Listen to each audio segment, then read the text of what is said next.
let me try that. Thank you, Rob. So that looks like it's recording now. Yeah, okay, over to you guys. Thank you. Thanks a lot, Rob, and thanks to the team for the invitation for today. So as Rob mentioned, I'm Helena, and I'll be presenting with my partner in crime, Emma Bruce, about emergency remote assessment in the UK EAP sector. And we'll be focusing in on challenges, innovations, and opportunities. This was a research project that Emma and I did last year on behalf of BALEAP, who very kindly funded the research. Emma, if you could skip to the next page, please. So we'll tell you a little bit about the research background and design of that research project today, and define for you what we mean by the term emergency remote assessment, before focusing in to look at what happened in terms of admissions testing and some of the challenges that were faced for the EAP sector in the UK last year when the lockdown happened in the UK. And we'll talk specifically about some of the innovations that came about in relation to assessment, and also some of the opportunities, before thinking about how we move forward from what occurred last year, and many of us probably already have moved forward. So BALEAP put out a proposal, a call for proposals in October 2020, and Emma and I responded.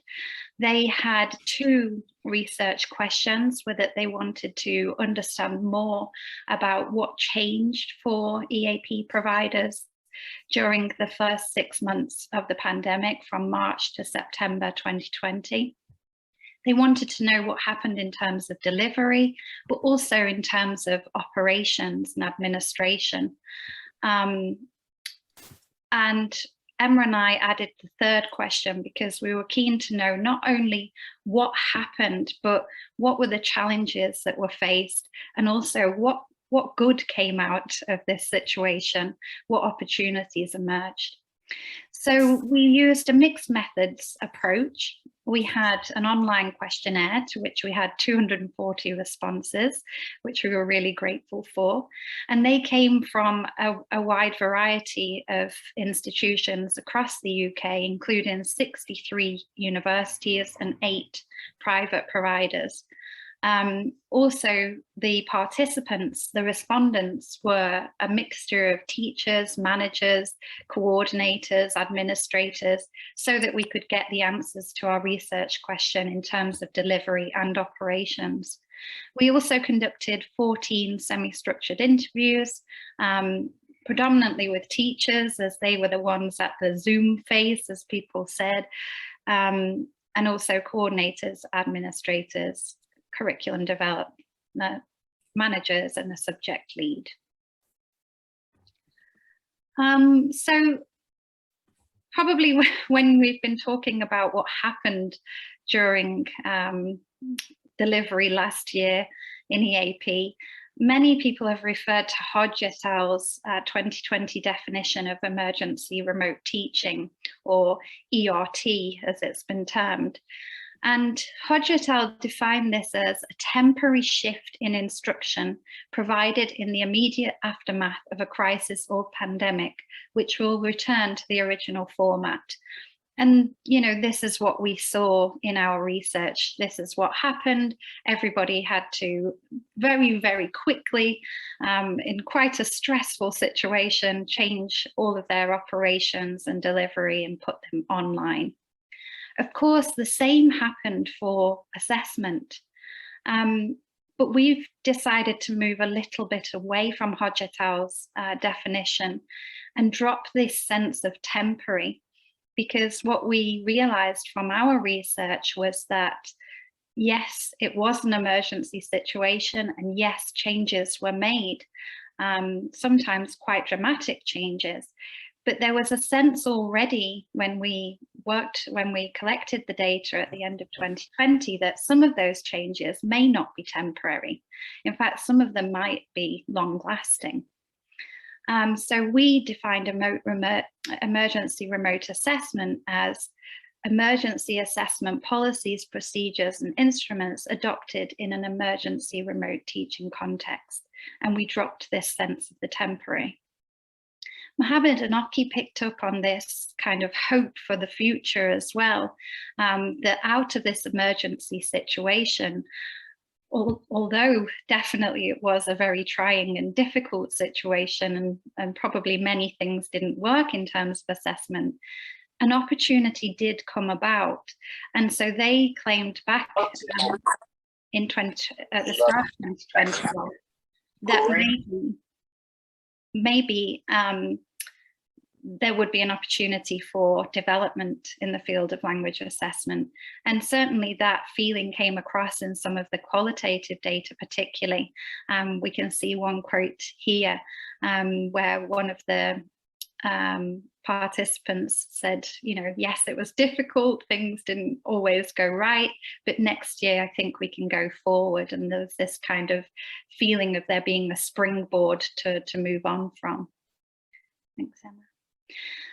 In terms of admissions testing, so this was the first assessment aspect that providers had to deal with, because many of the test centres around the world had closed as a result of the pandemic. So 38% of respondents mentioned this particular challenge, trying to find out students' levels to be able to grant them access onto the EAP programs. And we can see from the chart that still IELTS dominated, and most universities still went on IELTS scores, but there was an increase also in in-house provision. And this came about because the UK VI and the Home Office relaxed their rules really on admissions, recognising that some students were not actually coming to the UK, that many were studying online. And so they relaxed their rules in terms of how the testing should be, which opened up a window of opportunity for a lot of providers to create their own in-house tests. And 27% of respondents mentioned having done this. There was a little worry around this, and you can see that in the quotation provided, that there would be an expectation from higher up the university that this would be a pattern that would be continued, and that there wasn't enough recognition at how difficult this had been to put into process. So that needs to be mentioned. But some respondents did feel that this provided them with a different opportunity for admissions testing, and that if everybody wasn't coming in having done IELTS, then students might even be less IELTS'd. 38% of respondents did mention that the entrance criteria was made more lenient, and that might also be in line with what happened with UK VI.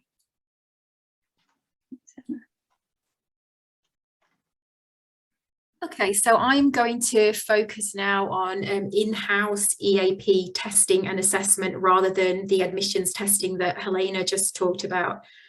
So given these new contextual parameters of emergency remote assessment, such as urgency, striking a balance in terms of the considerations of test design, development, delivery, resources, was more important and more challenging than ever before, really.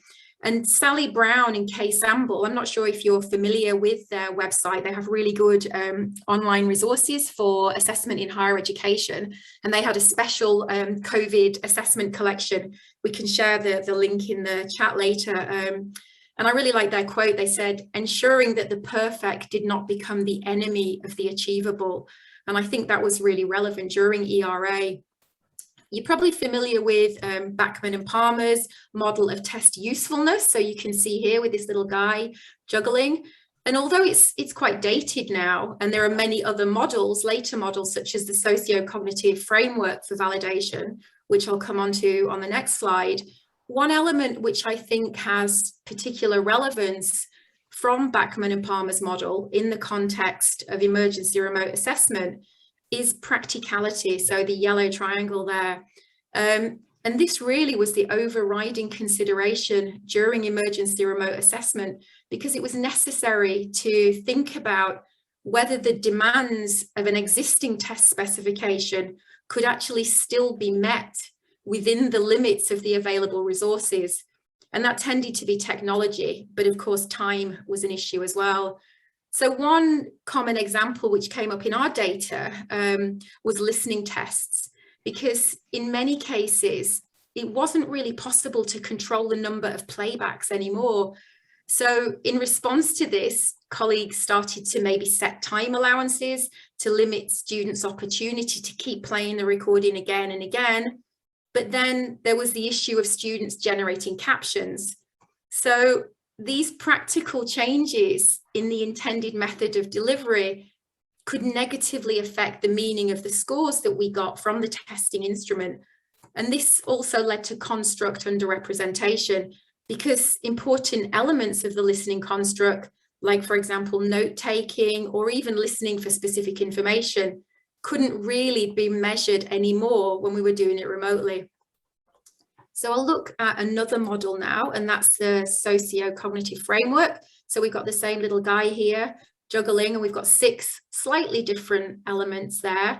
So the socio-cognitive framework highlights the ongoing and the iterative nature of validation and the various kinds of validity evidence that are collected at each stage of the development, trialing and administration process.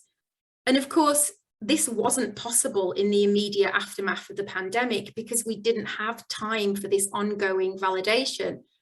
And since validity actually refers to the interpretations and the uses of the scores and not the assessment instrument itself, it's specific to a particular use, a particular context and group of test takers.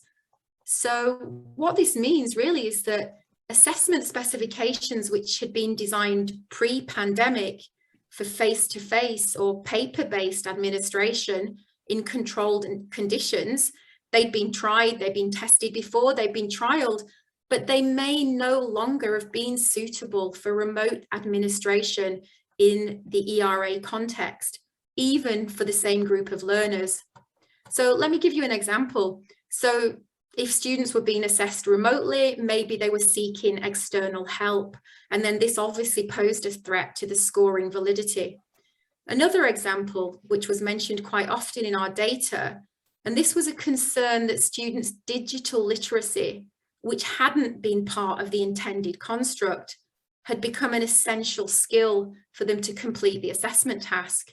So this was a type of construct irrelevance because it was an introduction of an uncontrolled variable that was potentially affecting student performance. So regardless of the trust that we'd placed in these established assessment instruments through repeated use, through ongoing validation before COVID, confidence in the inferences that we made from these test scores wasn't a given anymore in this new context of use. And this obviously created quite a lot of challenges. So I'll briefly show you some of the questionnaire data here. So you can see that 70% of participants were still using live online exams during this period. So I can't remember if Helena mentioned, but our data was specifically looking at the first 6 months of the pandemic. So that immediate period. So it's quite a lot, 70%. 90% were using assessed coursework. And you can see from the bar chart that the main challenge that was reported by over 50% of our respondents was ensuring the reliability or the integrity of the remote assessments. The next one, about 30% of respondents, was technology. And then you can see the other main challenges here. So just administrative issues, listening assessment specifically came up there, workload, and so on. And we're going to look at 3 of these. So the first one, which I'm going to cover, is academic integrity. So in the early days of the pandemic, I'm sure you can all remember, there was a real lack of awareness of commercially available resources and even of kind of these self-styled proctoring solutions. And this meant there was a really low uptake. So only about 30% of our participants reported that they were actually monitoring students' on-screen activity. Only 10% were using a lockdown browser. You can remember I just said that 70% were making use of live online exams. Well, here you can see that less than 40% were actually verifying students' IDs. So got a few questions to ask there. The most popular tool was Turnitin or other plagiarism checkers, but obviously these were pretty popular pre-pandemic anyway. And even in instances where institutions did invest in proctoring, such as Honorlock or ProctorU, the turnaround time was so tight that it was pretty impossible to actually look through the reports and the recordings. So it meant that it was more of a deterrent, really, than a means of detection. And then in addition to this, there was insufficient time to trial these online tests. So it meant that behaviours which perhaps could have been avoided hadn't actually even been preempted. So it's really no surprise here that only 62% of our participants agreed that the measures adopted were adequate. So I'll just share a few sound bites from the participants. On the left, you can see some of the issues which kept coming up repeatedly. So cheating, robustness and security was almost impossible. Students were more worried about authentication than their English. And another participant mentioned that students were constantly inventing ways to bypass authentication measures, lack of lockdown browser, and the limitations of proctoring. And then I think the comment here on the right really sums up the situation well, and I'll just let you take a moment to read that.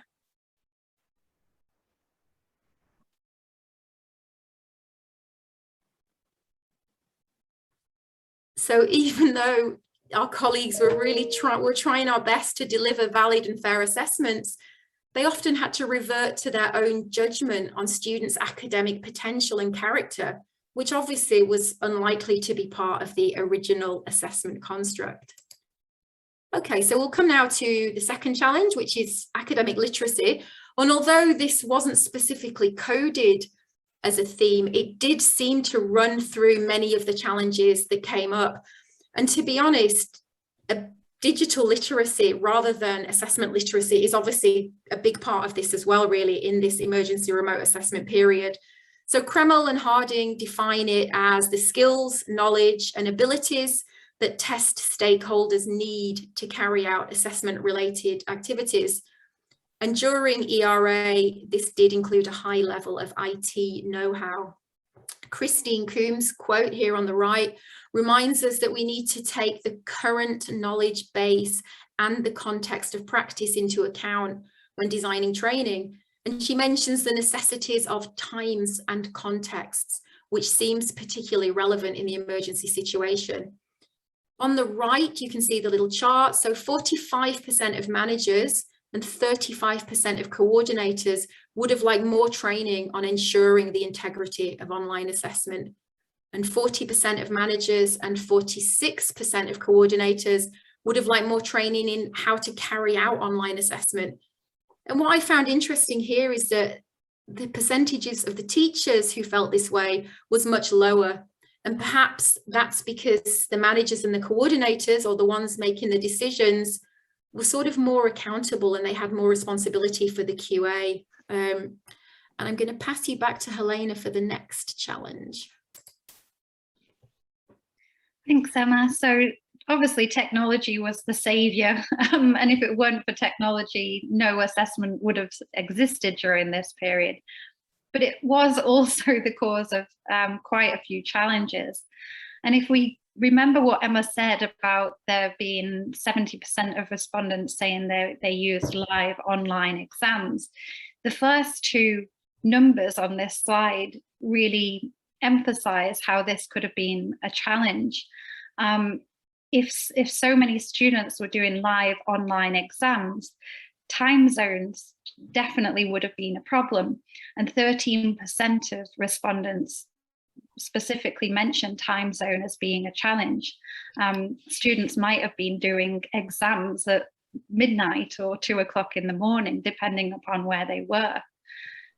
Internet and connectivity issues were also mentioned by nearly half of the respondents. And so if 70% were doing live online exams and the internet failed, or there were difficulties with the connectivity, this definitely will have had an impact on the assessments that were being carried out. The Chinese firewall was also mentioned quite frequently in the data, with people mentioning that their students simply couldn't access the assessment owing to the Chinese firewall. Also, as Emma mentioned, there was just generally a lack of time to really have a look around at what technology was available in order to conduct different assessments, and a lack of awareness about what was out there. Even when there was awareness, there might also have been a lack of money. You can see the quote at the bottom on the right there, where the respondent just says how expensive proctoring was, and also practically challenging to set up, particularly in this emergency time period. Digital literacy, as Emma also referred to, was a main issue. If the students or the teachers indeed didn't have the digital skills to get to whatever software was being used and be able to use it well, then this will have had a knock-on effect on their performance in their assessment. So technology, it was a great savior on many counts, but it also created a lot of challenges for the respondents in our data. Thanks, Emma. Okay, so that moves us on to innovations. So it seems that the responses we got really fell into 4 categories. So the first one, in many instances, colleagues were keen for the tests and assessments to remain the same because they trusted their existing instruments. Students were familiar with them, so they just tried to achieve an identical experience for students, but in the remote context. And obviously these assessments were adapted to be delivered online. So for example, students doing presentations to a small group through Zoom rather than in the classroom. The second one at the other end of the spectrum is that tests just had to be cancelled because they were no longer feasible. And I've mentioned there was a problem with listening in particular, and this was often the case with listening tests. Number 3 is amend. So tests were amended to facilitate remote administration. And in most cases, this was to enhance the reliability. So for example, time allowances were amended or topics were changed to contextualize them. And then in other cases, completely new tests were developed. So for example, synchronous one-on-one listening into speaking assessments. That was something that came up a few times in our data. And here we go, I'll mention some of the more sort of concrete ideas which came through in terms of the innovation. And what's interesting is that in many of these cases, the assessments were designed to promote integrity, to enhance reliability in the absence of controlled face-to-face testing, so to limit students' opportunities for seeking external help. But the result was quite often a better assessment task, or at least a style of assessment that some of us had viewed quite aspirationally. But as long as we could place our trust in a controlled exam, we may never have implemented it. So we saw more integrated assessments, such as listening into speaking, more personalized or contextualized tasks, which had bespoke briefs to deter students from using essay mills, self-reflective writing, more frequent lower stakes assessments, much less reliance on kind of timed final exams, more focus on the process of learning. And then we saw kind of an enhancement of learner training and more support, such as familiarization or training videos, even live online troubleshooting through a chat function. We saw more vivas, more one-on-one listening assessment, which hadn't really been a thing in the past. And then some institutions were holding focus groups with students to collect their feedback on the amended assessment procedures to reassure students, to manage their expectations. And I think this lovely comment on the right here really sums up the kinds of transformations which we were forced to make, but which really ended up being quite positive. I'll just give you a moment to look at that.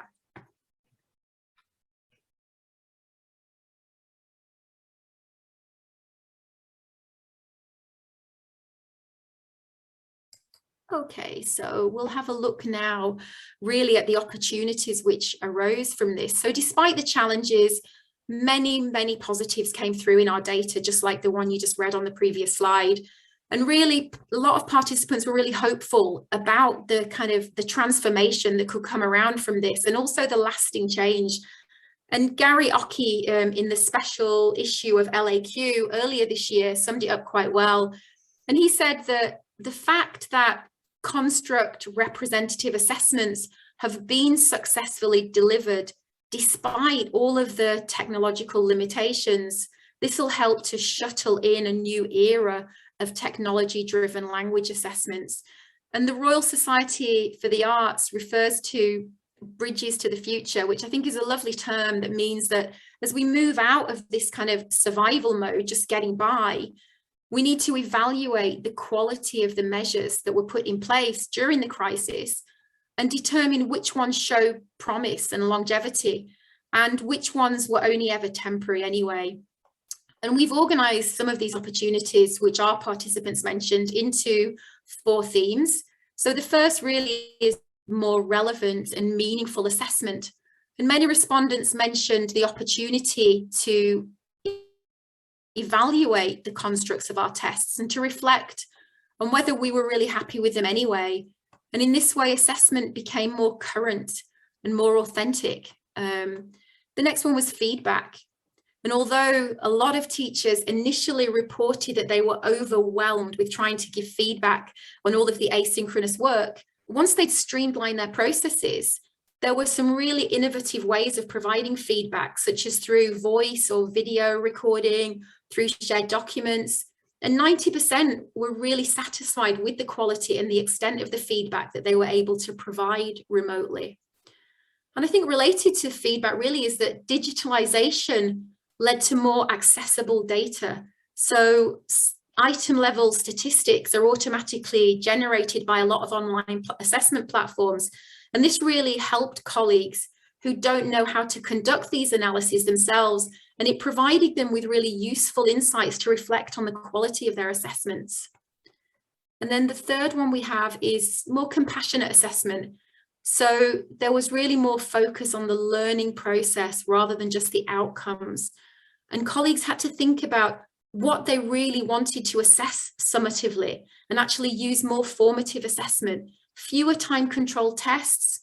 And so assessment processes were more humane. So, for example, students could spend time practicing their presentation time and time again before uploading it, rather than just having kind of a one-off chance to do it in a live environment in the classroom. And then the last one here is a slightly different opportunity, because it's not really related to EAP assessment per se, but to the wider impact on the raised profile of the EAP unit. And it was a centre manager we interviewed who mentioned how, with the move to online assessment, language became an issue for consideration across the university. Because since remote delivery opened up new modes of communication between students and teachers, there was suddenly more awareness of language issues. And added to this, there was an increase in cases of academic misconduct, with students doing assessments at home. And many of these were related to international students, unfortunately. So suddenly we were cast into the spotlight and our work became relevant. And in some institutions, EAP colleagues were asked to help with rewriting assignment briefs to make them clearer to students and less open to contract cheating. Some departments looked to the EAP unit to provide exemplars and models of good practice. And teachers were often asked to provide training to other departments as well. So really, to sum all of this up, the situation seemed to offer an opportunity to tip the balance towards more student-friendly, learning-oriented assessment, which is something that many institutions had been hoping to move towards for a while. And we're still navigating our way as we come out of the pandemic and return to face-to-face or hybrid modes. It was being discussed at just before the presentation started. I even heard the term hybrid assessment the other day. I'm not sure what that is, but it's important in terms of ongoing validity and quality assurance to harness the positive changes and the opportunities which the pandemic has presented in order to improve our assessment processes. So Helena.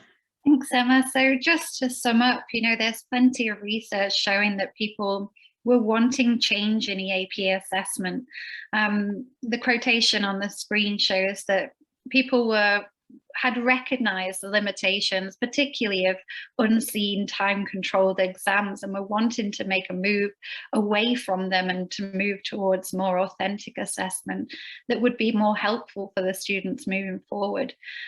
And this, our research and what's happened since the pandemic began, really has been a springboard for the changes that were in process in some instances, but also just wanted in others. So it really was kind of a catalyst, and that's what we saw in our data, and hopefully it's been a catalyst for positive improvement moving forward. So we wanted to ask you whether you felt the pandemic has been a positive catalyst for change, for assessment in the EAP context. And we've put a Menti link in the chat, which you can click onto and just answer the question if you can. Emma, you might need to press trust this add-on. I don't see that. Or it might not work. I don't see trust this add-on. Oh, I think it's not working for whatever reason. I can access the Menti website. I don't know if anyone else can. Oh, you mean through on the? Yeah, it should show live on the screen what people's answers are, but for whatever reason, it's not working. No, but never mind. I can tell you in a moment. Oh, there we go. Hold on. I think I might have managed to do something. There we go. I think it's going to work. The point actually, it works. I mean, I am able to use it. Yeah, okay. It works. Don't worry. Yeah, I think the link is fine. It's just whether it's going to show on the screen. No. No. That's okay. Not hyperlinking on the slide. It's not. Okay, it's fine. It's fine. Maybe we can just move on to the Q&A. Can you copy the link into chat? I'll tell you what the results were showing because I can see it. Okay, so the results are showing that 5 people said yes, absolutely. 10 said yes in some cases. And only 2 said no, not really. And 1 said no, it has had a negative impact. So that's interesting. It kind of reflects the data that we had, that it has been a catalyst for positive change. So there you go.